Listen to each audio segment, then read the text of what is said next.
Hello everyone, I'm Ankit Bhardwaj from Atom Web Classes, back again with another video. This is the third video on my channel and it's quite a special one for me because if you remember what I said in my first video. The first video was about evergreen methods, right? You remember what I said in that. In that video I said that the methods that I use for my preparation and for my students' preparation, they have worked before I gave my exam, they will work when I'm giving my exam in the current scenario and if I give my exam in the future scenario as well. So those methods are going to remain immune because they are attacking the fundamentals. So I gave my exam again on 16th of August after the new changes came into effect. So many of my students were saying, "Nay sir, we need a feedback from you. we don't believe anyone randomly.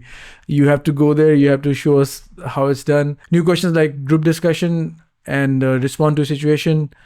And some human checking is now involved in essay, written text, summarized spoken text, all those things. For that, I was pushed to go for the exam and I got my result today. It's a perfect 90. I'll show you my skill profile as well for my result. It's flawless. So the main purpose of the exam was to test that what I am teaching to my students, is that relevant or not? Just to have a proof. There should be documented proof for that. So what I'll do is I'll take you to my screen and let's log in. Let's look at my result first. So over here, you can see this is the my Pearson, my PTE website. I'll just reload the whole website again. I'm going to hide my email ID. I don't want it to become public. I don't want you guys to go and write in a public toilet, okay, contact this guy for having a good time. No, don't do that. All right, so this is my, this is my PTE. Let's go to my activity. Let's look at this one now. Wait, it's loading. This is not the correct. Yeah, now this is the right one. All right, so this is the final test. The final result of the current test that I took, 16th August, and got my result today. Today is 18th of August when I'm recording this video. So let's look at the skill profile as well. Everything is full. No issues anywhere. Everything perfect. I did try a few things, of course. I'm going to share my experience as well in this exam. What I did, how I did.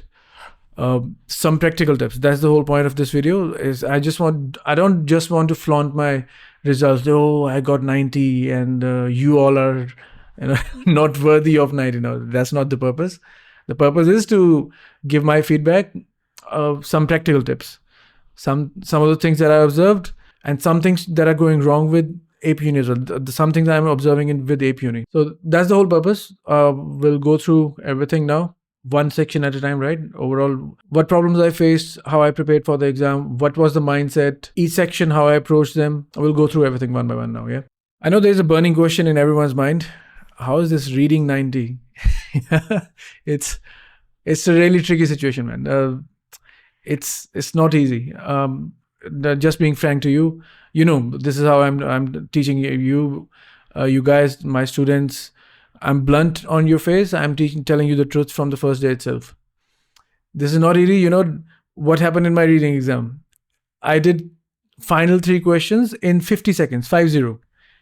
So there are certain things that you have to do. Otherwise, you're gonna struggle. I got 23 minutes of my reading. Let's go one by one. Let's see. We will start. So before I start with how I approached the exam, how the things went on the exact exam day, and how the entire experience was for the exam, I'll quickly have one question for you guys. Please assist me with this. I do not like the idea of having an open Telegram group. Okay, for all the students who have paid me, who have enrolled in my coaching, I do have a dedicated group for them. But I want you to connect with me. But I don't like the idea of a free Telegram group. Why? Because it's very hard for me to control the spamming in that. And so many, there are so many female candidates in the groups as well who do not feel it comfortable because anyone can send a DM to them. It happens in so many groups. People are fed up of it. So I personally prefer Discord. I want to start a Discord server. Please let me know in the comments. This is a humble request from my side. If you are watching the video, if you are aware of Discord, then please let me know. Are you comfortable with Discord or not? If not, then it's quite similar to a Telegram group, right? It's not too difficult. Quite similar, just that everyone has much better control on their privacy. So you can control who can send you a message or not. In Telegram, you'll have to pay a monthly fee if you want to control that who should be able to send a message to you or not. So in Discord, it's much easier. I can do live stream in Discord as well. I can easily share my screen. There's so many things you can do in Discord. I can I can host a voice channel as well. Very easy to do so many things on a Discord server.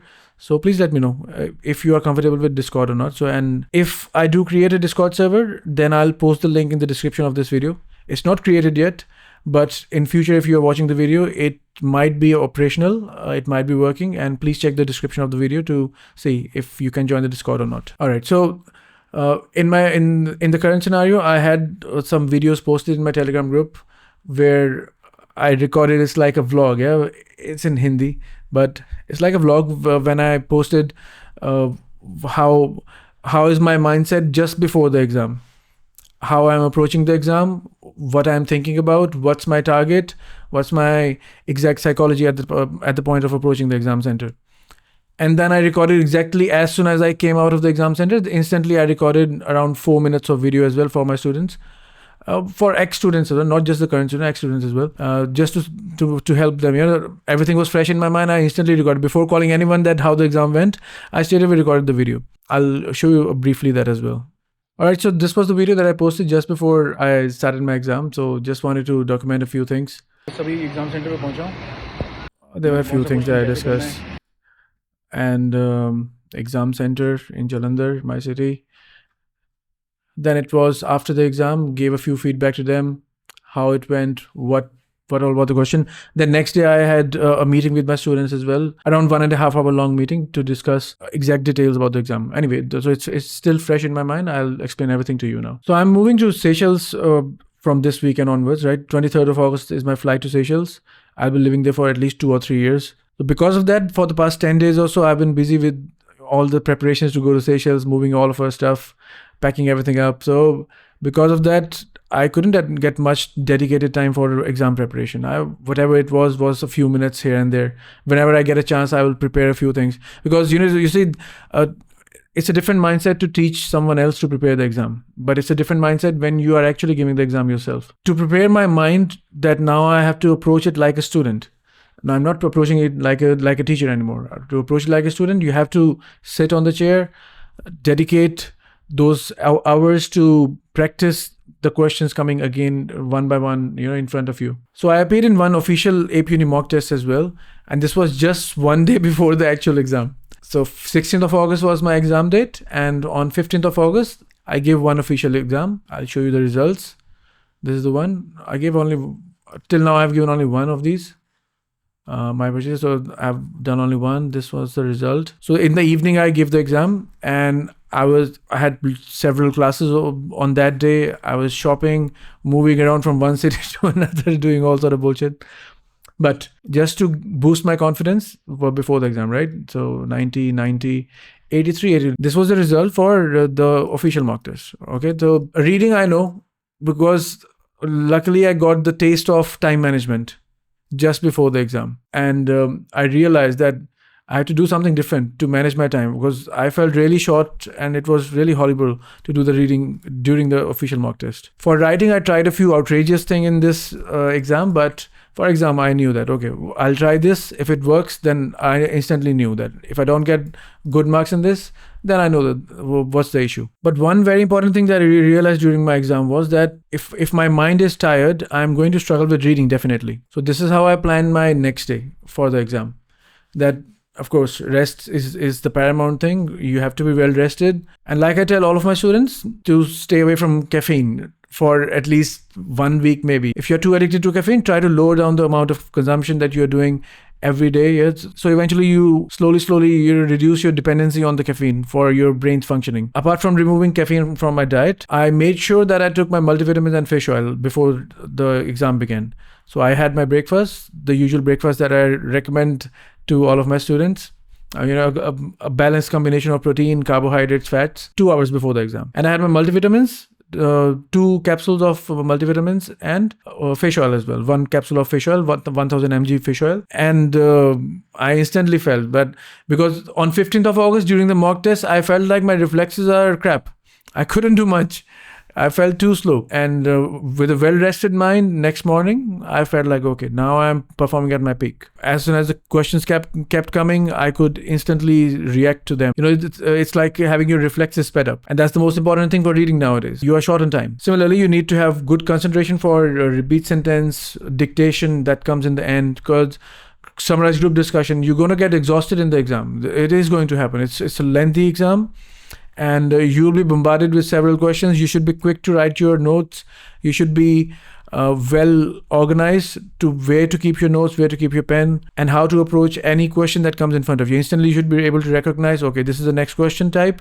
Let's approach it in a different way. When I went for the exam, the target has never been in the past to get a 90. And this time also, the target was never to get a 90. The target was to achieve perfection in every question type. One question at a time, one section at a time. Do every question with perfection, right? That's it. Nothing else. Don't think about you remember from my first video, right? Don't think about the outcome. Think about only the process. One question at a time. When the exam began, the interface was quite familiar.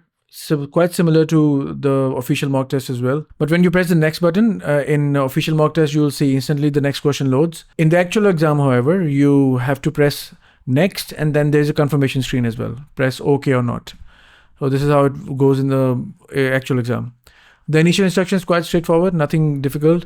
One thing I found was the way the microphones behaved in the actual examination. My voice was really clear. And if you have any doubt during your examination, as soon as you test your microphone, your keyboard, you have any doubt in that, so instantly raise your hands and complain to the invigilator. Sir, I'm not happy with my equipment, be it monitor, keyboard, mouse, headphones, microphones, whatever it is. As soon as you have any sort of doubt, raise your hand, get it fixed before you start your examination. I've been teaching this for more than 2 years, right? But I've never heard about this sort of technical glitch that I came across in the examination. This glitch was that I would try to type something on my keyboard, and when I looked up, and there was nothing on the screen.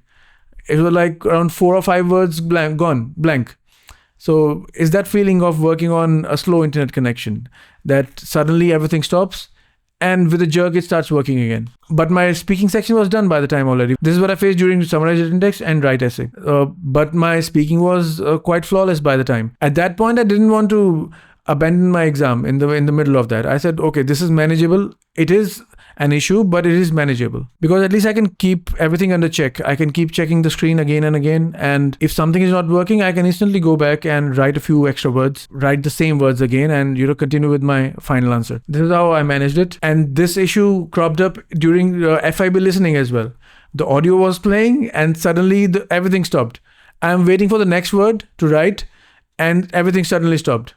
After around 2 seconds pause, luckily it started playing from the same word again. Some people might get intimidated that, oh, what's happening with my exam? Everything stopped. I'm just telling you, this is something you might face. This is the first time I've come across this sort of issue. No student has ever told me about this in the past. It might happen to you, but it's manageable. It's not too horrible. One more thing that I noticed during the exam was in the reading section, the FIB seemed grammatically incorrect. So the issue was like this. I don't remember the exact word, but it was a very simple word that's never with a hyphen. I think it was something like this. Reliable.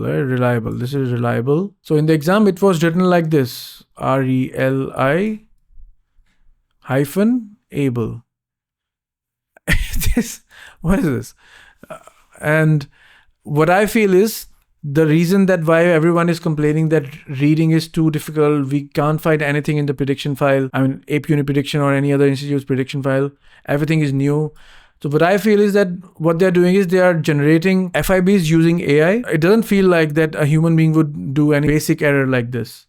This doesn't feel like it. According to my assessment, I think they are just playing some audios and the AI is transcribing that audio and it is converting it into fill in the blanks or something similar. So you might come across something that is grammatically incorrect in the reading section. Right? It doesn't look nice on Pearson's behalf that they are taking your exam and they are giving you something grammatically incorrect in front of you. Of course, you need to have that certain level of competency to realize that this is something grammatically incorrect in front of you. But it might happen. Yeah, be prepared for that. It might be something very obvious. It won't be something drastically different. It is going to be quite obvious. So I found this grammatical mistake in the passage in 2 of the paragraphs. 2 FIBs.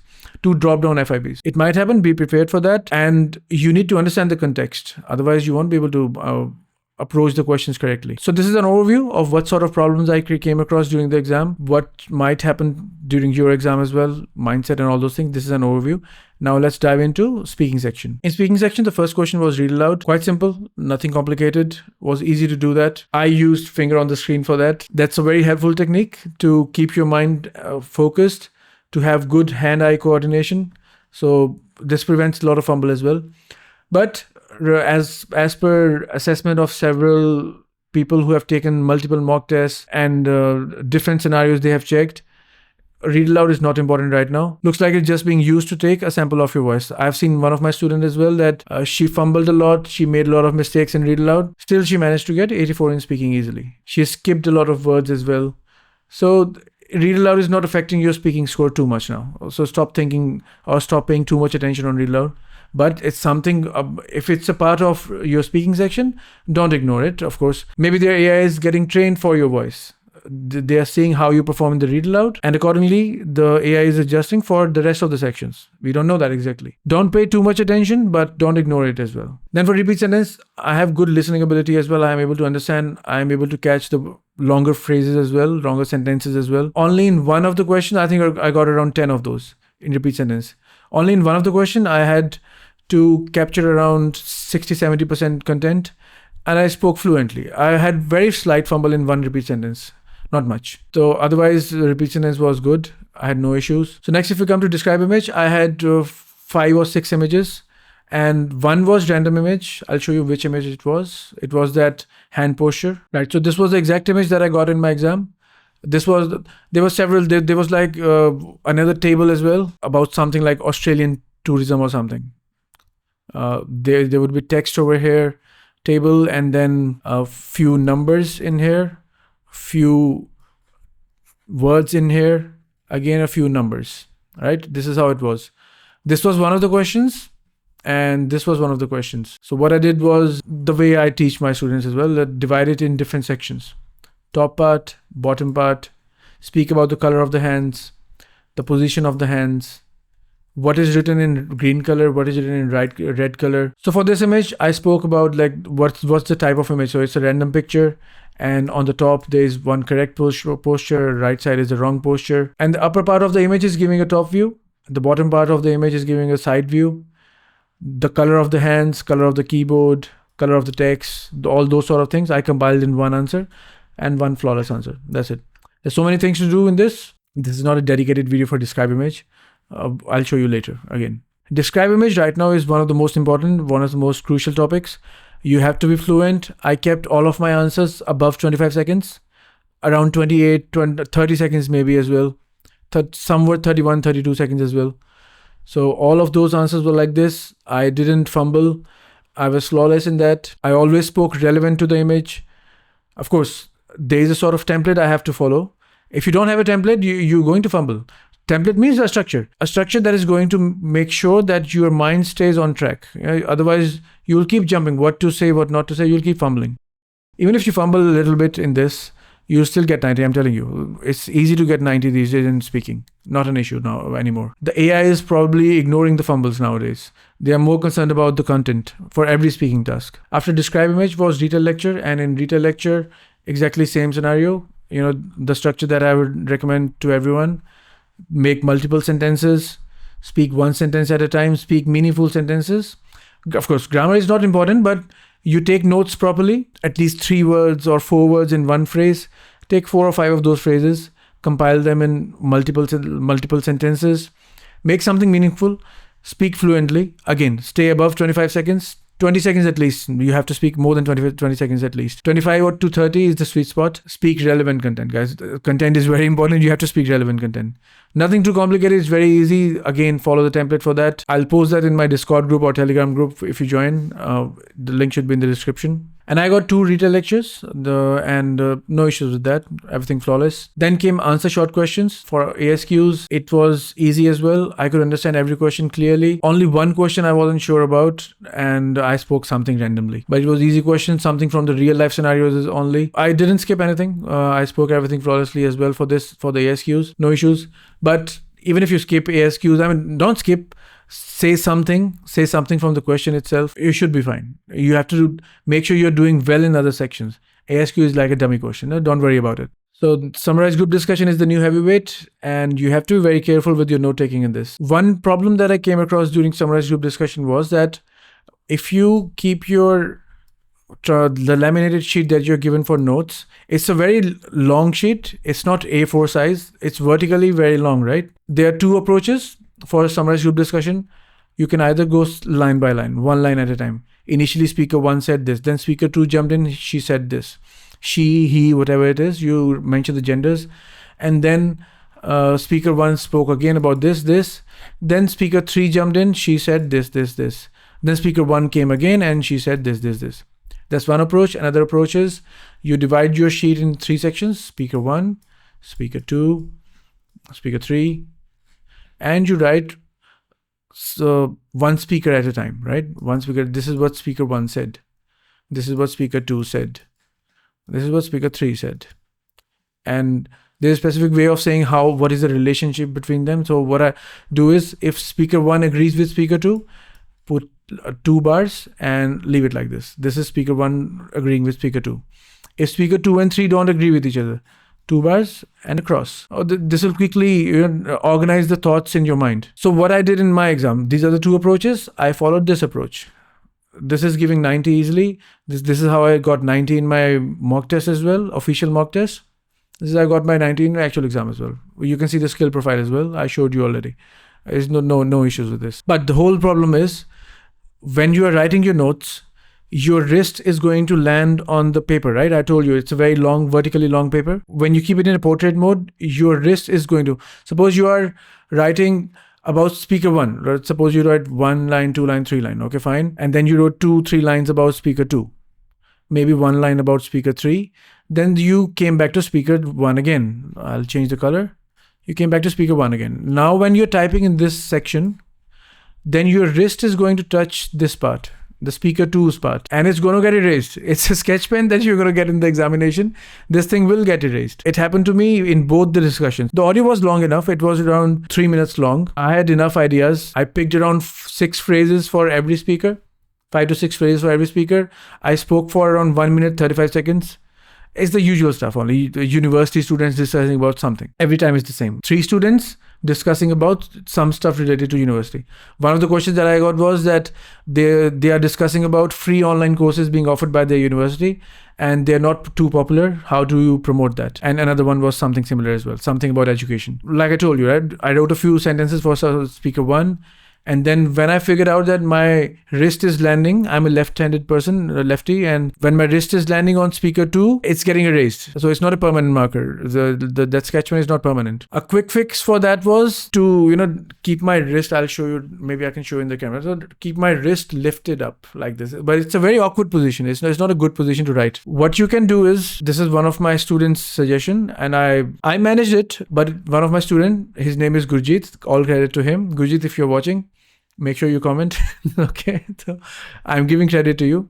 So what was suggested in the class was to change the orientation of the paper, this laminated paper. Keep it in landscape mode and divide it like this: S1, S2, S3, S1, S2, S3. What's going to happen is, when you are practicing at your home, you'll have paper notebook, and a proper pen. It's not going to be an erasable thing. You'll not be practicing on a laminated paper or laminated sheet or a sketch pen. You won't be doing that. In actual exam, it is erasable thing. And it's quite likely you're going to experience this thing. To manage that, it's a very good practice to start doing it vertically only from now onwards. Speaker 1, these are the different phrases by speaker 1. Different phrases of speaker 2, different phrases of speaker 3. Whatever it is, then you can compile your answer one by one. And everything was relevant to the actual question, meaningful sentences, but simple. It was like this. The main topic of the lecture was blah, blah, blah, and total of 3 speakers were talking to each other. Initially, speaker 1 started speaking and said blah, blah, blah, and blah, blah, blah. Furthermore, he also said blah, blah, blah. He also added that blah, blah, blah. And anything. You just keep speaking, keep connecting these things. Exactly same thing you repeat for speaker 2. Then the speaker 2 jumped into the equation and he started speaking. He or she, whatever it is, you put a mark over here. Like if it's a he, you put H. If it's a she, you put S. Suppose it's a female, then you put S over here as well, right? So this is how you identify quickly what is the gender of which speaker. So you can replace the pronouns of the speaker. Instead of saying speaker 1 or speaker 2 all the time, you can say he, she, whenever it is suitable. All right. So then the speaker 2 jumped into the equation and he started talking about this. Moreover, he also said blah, blah, blah. In addition to this, another interesting point added by speaker 2 was blah, blah, blah. Speaker 1 and speaker 2 agree with each other. Then speaker 3 came in. Same pattern exactly for the third speaker as well. In total, my speaking time was around 1 minute 35 seconds. And then finished your answer with a conclusion. That's it. Simple. This is how you do Summarise group discussion. So I'll make a dedicated video for Summarise group discussion as well. So it's going to be very easy. I'll show you how I take my notes. I'll take a picture of those. I'll show you vertically as well and in the horizontal landscape mode as well. You have to choose what suits you. But I recommend you do the horizontal method. Vertical method, you're going to struggle. You might find that you're erasing the whole thing in the exam. Or you either lift your wrist or you write in an awkward position. Something you have to do. So this is Summarise group discussion done. Again, relevant content, good fluency, speak properly. Once in a while fumble is okay, but speak relevant. The content should be relevant. So there were two Summarise group discussions, and the last speaking question was respond to a situation. In respond to a situation, there were 2 questions. I follow the usual template only, what I teach to my students, that initially greet the speaker. Initially you have to identify, right? You get 10 seconds before the question is being spoken out loud by one of the speakers, by some speaker, and then you get around 7 to 8 seconds when the speaker reads aloud whatever is written in front of you. Then you get 10 seconds again. In total, you can say you get around 28 seconds before you have to start speaking into the microphone. I don't take notes in respond to a situation. I don't like doing that. If you want, it can be done. Up to you. I don't like to do that. I just think about it. Imagine a situation in front of me. The most important thing in respond to a situation is to figure out whom you are talking to, the addressee, whom you are going to address, and then speak accordingly. Create the situation in your mind and just speak something relevant. I'll give you some random example. In actual exam, you are going to get simple things like that. It's not. I haven't heard many people mention to me that they are getting long paragraphs where you can just replace you with an I and speak all the crap. No.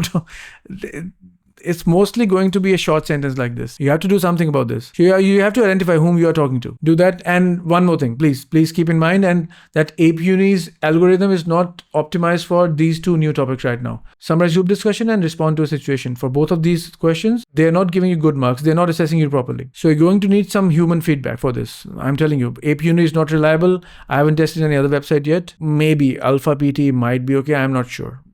But right now, for SGD and RTS, Apeuni is not optimized. So please take their feedback with a pinch of salt. Be very careful. Don't think that you are doing poorly in these 2 sections, right? The Apeuni is not able to assess you properly. That's the reason. You need to know what to do in these 2 sections. Then it's very easy. Quite simple, straightforward. Suppose you're going to ask a classmate, right? Whatever you have to speak, you initially greet your classmate with a good morning, good afternoon, whatever it is. Hello is an informal. I try to keep it a little formal. Hello, classmate. Just say classmate, simple. Hello, friend. If it's a flatmate, say hello, flatmate. If it's more than one flatmate, I wouldn't say hello, flatmate. I would say good morning, flatmate. You can use the word good morning everywhere. Good morning for flatmates. I hope you all are doing well. It's more than one. If it's only one flatmate, hello, flatmate, or good morning, flatmate. I hope you're doing well. Then state the problem, whatever it is. And then comes this, your emotions, how you feel about it. There has to be structure, right? Anxiety, suppose you're feeling nervous or anxiety, whatever it is. Then comes the next thing. You suggest a solution. This is what we can do about this. And then say thank you or something like this. I hope you'll be able to help me out in this situation. I'll make a dedicated video on these 2 topics, Summarise group discussion, respond to a situation, so you'll understand. This is an overview. You should be able to make out what I'm talking about now. Once respond to a situation finished, it came Summarise written text. I got 2 of those and both were okay. They were like 2 paragraphs. It wasn't too straightforward. And I did use paraphrasing in this, not heavily. You can say like out of 4 sentences, I paraphrased 2 sentences. And I connected them using comma and. So whenever joining 2 independent clauses, 2 independent ideas, right? Clauses is an independent thought, independent idea. Whenever joining 2 independent clauses, use a comma and blah, blah, blah. Blah, blah, blah happened, comma, and blah, blah, blah happened. This is one I use and, or is I use only one semicolon. This is what I teach all of my students as well. Use semicolon only once. And every time again and again feels repetitive. So a very simple replacement for and is use semicolon once in a while. Semicolon, space, furthermore, right? And then a comma. I'll show you one of my answers as well for summarized written text. So this is question number 189, bank overdraft from Apeuni. It was quite similar format, I would say.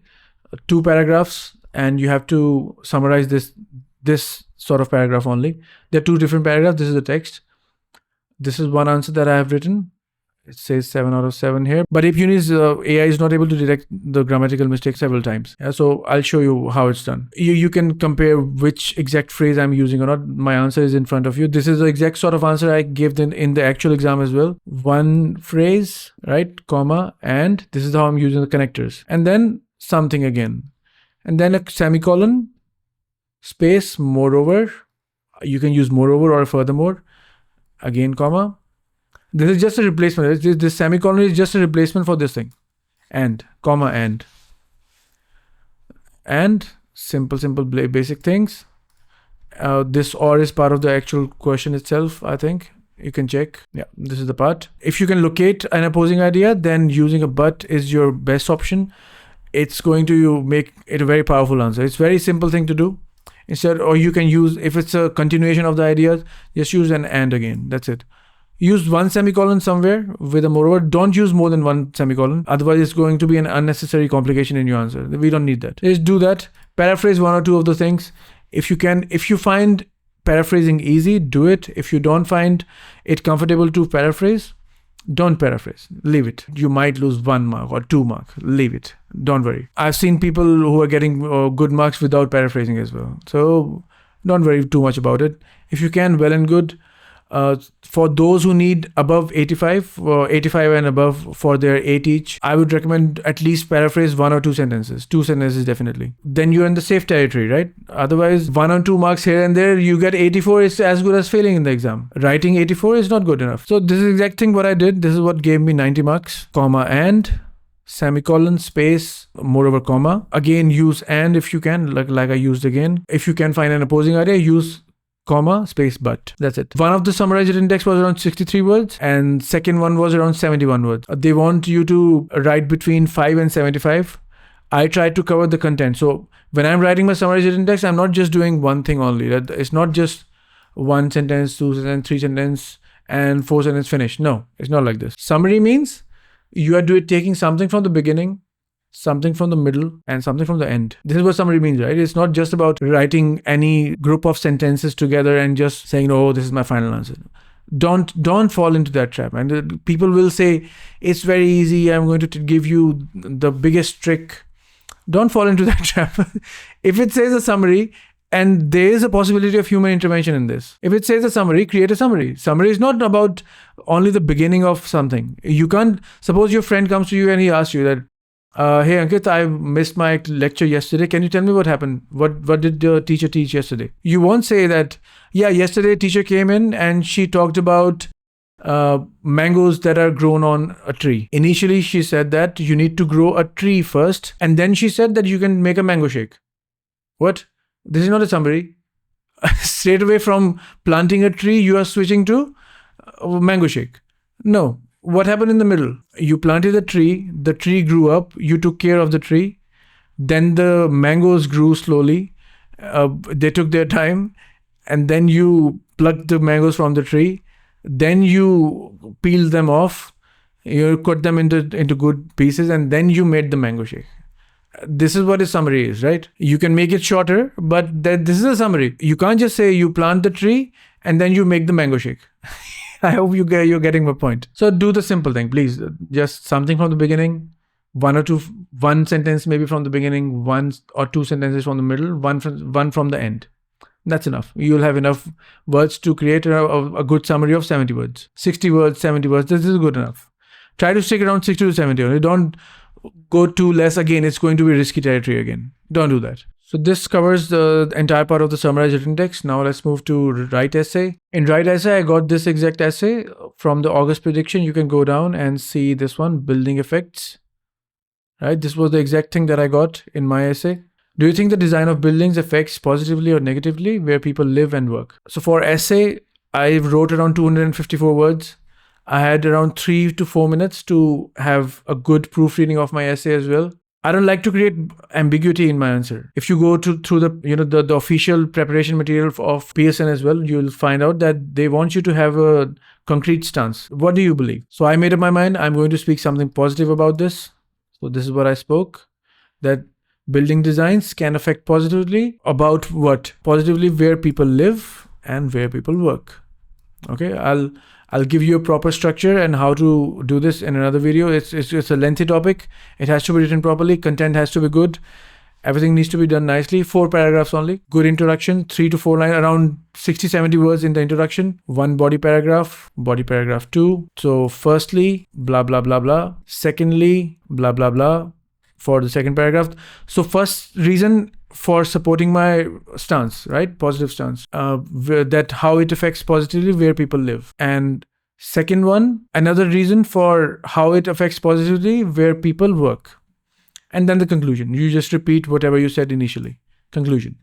That's it. This is it. For essay, make sure you're sticking to the word limit, 200 to 300. Make sure to not make any grammatical errors.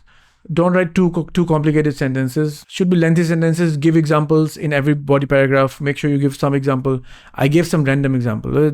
I'll show you in the dedicated video for the essays how I gave my examples. That, for example, recently a survey was conducted by a reputed university where they found that 55% of the participants were blah, blah, blah, blah, whatever it is. You can make any examples like this. Don't repeat. We'll use for example initially, then for instance. I tried to avoid repetition a lot. In my mock test, I did this mistake of using repetitions.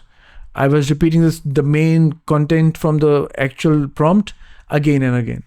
This is what I fixed in my actual final answer. I didn't repeat. I kept using synonyms. You see, you might get confused with how to write the word. Is it affects with an A or effects? EFFECTS. Is it affects or effects? I do know about this, but I sometimes get confused. So whenever there's any margin of confusion in my answers, I skip that thing. Simple. I kept on finding synonyms for affects. I'll show you later in another video, but I use synonyms for the word affects. How it impacts. What are the results, those sort of things. You can quickly paraphrase and get the confusion out of your essay. That way, there's no grammatical error, there's no spelling mistake, everything falls in place. So write relevant content, make sure to proofread your essay and follow a structure. You have to generate ideas, guys. There's no escaping from this. You have to generate ideas. You can follow some structure.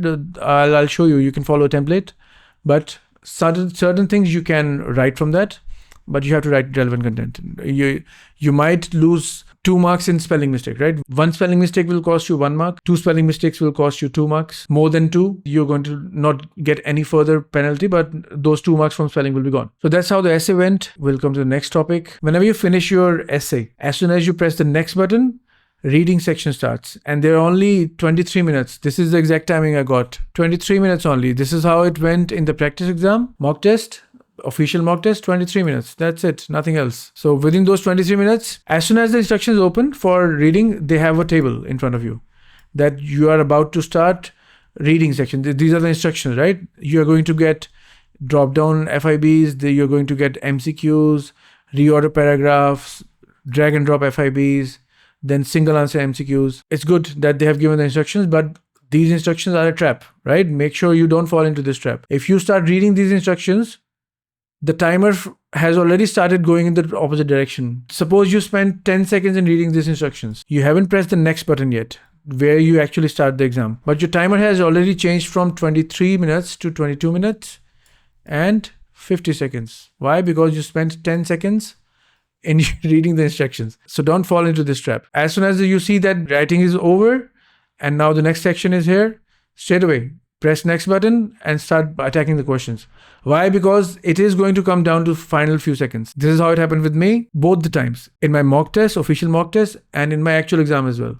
Both the times it came down to the wire. How? how close it was.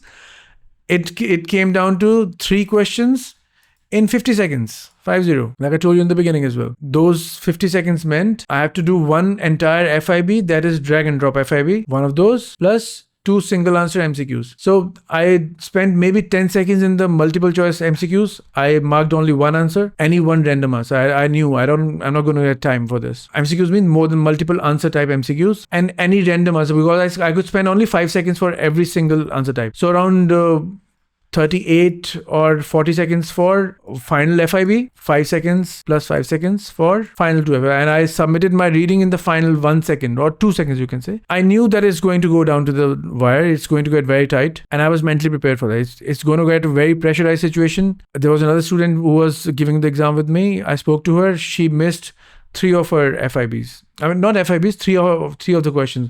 1 complete drag and drop FIB and 2 single answer MCQs as well. And she couldn't clear the exam only because of reading. She'll have to repeat the exam again. So make sure you are prepared for this. There is a specific time management you have to follow for this. The time management is going to be like this approximately, right? So you'll get 6 questions for drop down, 2 for reorder paragraph, and around 4 or 5 of these drag and drop FIBs. These are the most important ones. Let's say you spend 10 seconds on 2 multiple choice MCQs and 10 seconds on 2 single choice MCQs. So that's 20 seconds. And in the middle, how do you do it? Initial 10 seconds would be gone just by looking at the instructions itself, right? Let's say 10 seconds more are gone. In the end, you'll see that I've worked it out with my students. In the end, let's say it comes down to 1 minute and 40 seconds for each question. This will give you 2 minutes for each reorder paragraph. Okay. This is the approximate calculation. I worked on it earlier as well. But in the exam, what I did was I spent more time on my drop down FIBs. I spent around 2 minutes as well.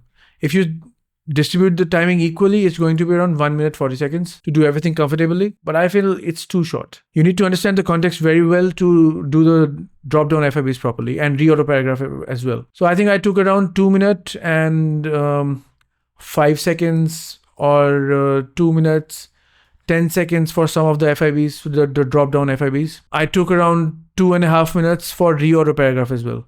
One was a little complicated, one was simple, but you have to understand the context.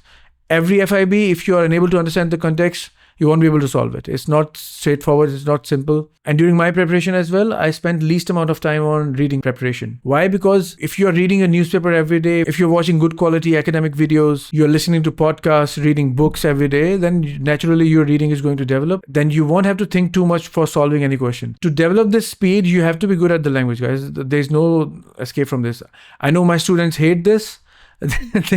They initially don't enjoy it, but once they start seeing the results, they start enjoying it. But I conduct 6 group classes every week, Monday to Saturday. And for those classes, every first hour is dedicated to reading practice only. It has to be done. It's like medicine. It doesn't taste good, but it's going to have good effect. So to develop this speed, you have to work on your reading every day. Otherwise, it won't be possible to do it on time. You miss one FIB, you skip one entire FIB question, finish. You can get 90 in 3 sections and get 55 marks in 1 reading section.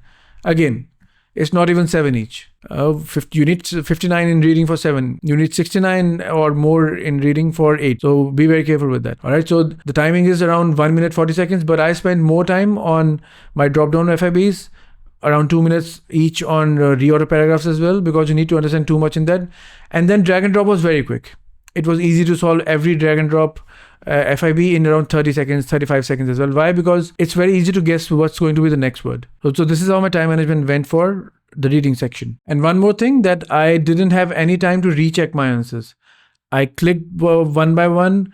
I got everything arranged nicely. Suppose it's a big passage and there are 5 blanks. 1, 2, 3, 4, 5. Once I've selected the first blank, that's it. I'm not going to revisit it unless I'm finding some new information. I had one question where I could figure out the answer for the second blank only after going through the entire passage and figuring out what comes in the second last, like 4th or 5th blank. Then only I could figure out the second one. Only in those scenarios you might have to come, because for drag and drop, you don't have to read the entire thing again and again, definitely. For drop down FIBs, you might need to revisit the entire paragraph again and again. But once I'm confident about one word, then I'm not going to revisit it again and again. You don't have enough time for that. So that's how the time management works for the reading section. And it's very important. You have to build your speed, otherwise it's not going to work. I'll tell you more about the reading section in my further videos as well, but you should get some fundamentals correct, right? Whatever I told you, please stick to that. Summarize spoken text wasn't too complicated. It was hard to understand her voice. There was too much background noise in whatever the speaker was saying. It was something about Australian diverse culture. I'm not sure it's in the prediction file or not. It's in Apeuni or not. There's so many people who are going through the entire selection of Apeuni. If you know what I'm talking about, then you can figure out and practice about it. But I'm telling you, it was something about diverse culture in the Australian labor market. There was too much background noise. Easy to understand. I collected multiple phrases again. I created around 5 to 7 sentences, multiple sentences. Grammatically correct, nothing complicated. Again, the main topic of the lecture was blah, blah, blah. Initially, the speaker spoke about blah, blah, blah. Furthermore, he said blah, blah, blah, and blah, blah, blah, blah, whatever. He also said that. So word limit is 50 to 70 words. I wrote 60, exactly 60. I checked it again and again. And this is a good opportunity to take your rest as well. Freshen up your mind, summarize spoken text, and summarize written text as well. You can freshen up your mind because the speaking section is going to get very tiring. And before you start your essay, because for essay, you're going to need to generate some ideas. To freshen up your mind, you can take some rest in written text, SWT. Summarize spoken text as well. Similarly, you can do the same thing. Once this listening section starts, it'll going to be a bombardment of questions, one after another. MCQs you cannot skip once the whole thing is done. So what I did for MCQs was I just waited for the audio to finish, tried to figure out there's a specific way to figure out something. But I only marked one option, nothing more than one. 2 multiple choice, multiple answer type questions were there. I only marked one answer in each of these. Listening FIBs, I faced that issue like I told you earlier. There was jerk in the audio. Suddenly everything stopped. I thought my computer hanged or something, but after 2 seconds pause, it started the audio from exactly same point. So I couldn't miss anything. Simple words, nothing complicated. You can see my other video as well. It's in Hindi, primarily Hindi. If you want it in English, I can make another video as well. That how to optimize your writing so that you don't miss any word. Highlight correct summaries, MCQs, all these things. Write anything randomly, not an issue. They're more like dummy questions. Highlight incorrect words. One was very fast, and you need to have good listening ability. This is a very important section. It's very important to do this properly. You have to listen to fast audios. Do it with subtitles, but you have to practice this. I've seen so many students ignore this and then they suffer heavily in listening section and reading section. Both they are suffering heavily only because they are ignoring highlighting correct words. There were several words, I think around 6 words maybe in each audio that I could find. 2 of the audios were there. One very fast, one was okay. But you have to practice for this, guys. So don't ignore this.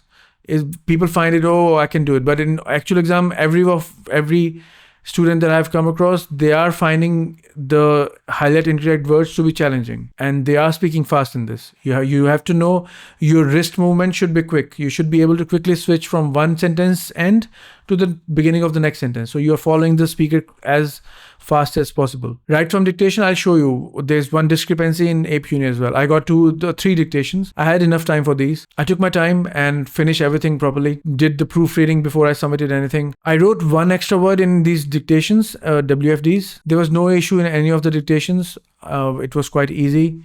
Only for the sake of it, I had to write 1 extra word. Otherwise, everything was simple. I could understand everything properly.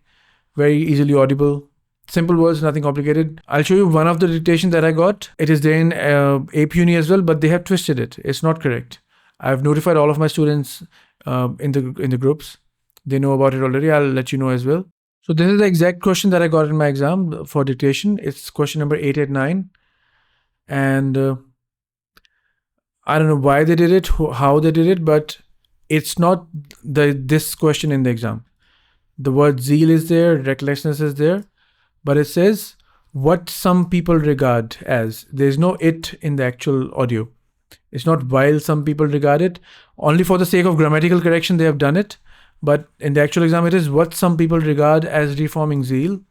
Others regard as recklessness.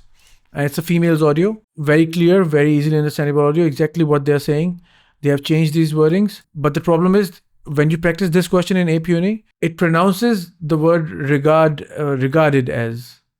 But in writing, they're saying regard it as. They might update it, but This is what it's happening currently on 18th of August. So be careful. They might not be correct in so many of the occasions. So one more thing I have to tell you is that reorder paragraphs. Apeuni is getting so many reorder paragraphs wrong. This is an issue they have had from past 2 years already. I did a few of these reorder paragraphs. I thought they might have improved upon this, but there's a simple fix for this. You do a reorder paragraph. Suppose you're doing any random question. What you can do is use the snipping tool from your, if you're on a Windows PC or laptop, use the snipping tool and take a screenshot only of the text, this much,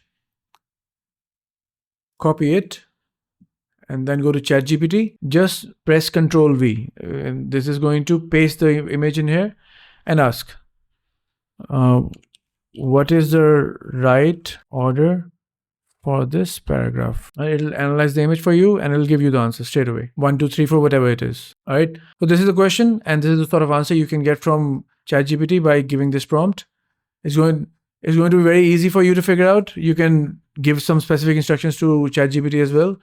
But if you are good at reading, you will realize that Apeuni is making mistake in reorder paragraphs. And then you'll have a hunch, the hunch where there's a feeling that, no, this is wrong. I have not seen this. This doesn't make any sense. Then at that point, you should come over here and check to be sure that you're doing it correctly or not. Because you might be guided improperly by Apeuni. Sometimes ChatGPT might guide you incorrectly as well. But at least for reorder paragraph, I've seen that they're doing it properly. For grammar practice, ChatGPT is making mistakes. We found a few things ChatGPT gets wrong as well. But for reorder paragraph, they're doing it very well, excellently. There's no issue in ChatGPT for reorder paragraphs. Apeuni is making mistake, but ChatGPT is good for this. So make sure you counter check. Otherwise, it's very simple. It's going to take around 5 seconds extra only. Snipping tool, come over here, paste, and just ask. Simple. Now, in this particular question, you can see there's an ambiguity. They're saying it should be 1, 2, 3, 4. I don't agree with this. It can be 1, 2, 4, 3 as well. And I think that Pearson's algorithm is designed to cater for these things. Some people might think that this is what makes sense. Other people might think, no, you have to tell what happens after you come back from the leave. If you go for 60 days or more, what will happen? You'll be put in a comparable position. The employee should have the same wage and benefits. So Apeuni might get wrong. ChatGPT might get it wrong as well.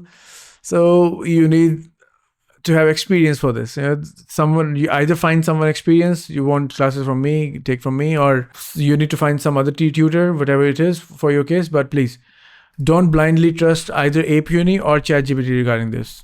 Anything can happen. That's the reason why people are getting confused. So to fix this problem, you need to read actually. To understand, you have to start understanding the context. That's why I say go for actual reading. Read bbc.com, newspapers.